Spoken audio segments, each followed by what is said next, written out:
গুন্ডা বদমাস anti social সব টিএমসির মধ্যে আছে। একটা গ্রুপ খাচ্ছিল, এটাকে দিচ্ছিল না, তারা এখন প্রতিশোধ নিচ্ছে। অফিস ভাঙা থেকে আরম্ভ করে টাকা পয়সা লুট করা, দোকান লুট করা, নিজেদের মধ্যে মারামারি করা, এটা টিএমসির ভিতরের ব্যাপার, সেটা বাইরে আসছে। বিজেপির কোনো যোগাযোগ নেই, সেজন্য পুলিশকে কড়াভাবে এর আর প্রতিকার এইসব বন্ধ করতে হবে।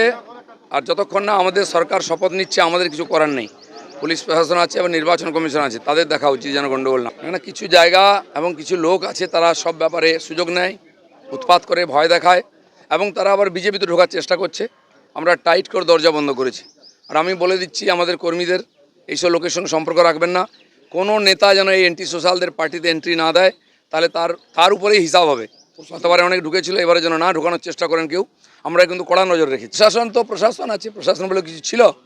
পুলিশের বন্ধুরা খোলা হাত পেয়েছেন, আপনাদের হাত কেউ বেঁধে রাখেনি। আপনারা কিন্তু এদের হাত আটকান, নাহলে কিন্তু ঘটনা উল্টো দিকে চলে যাবে।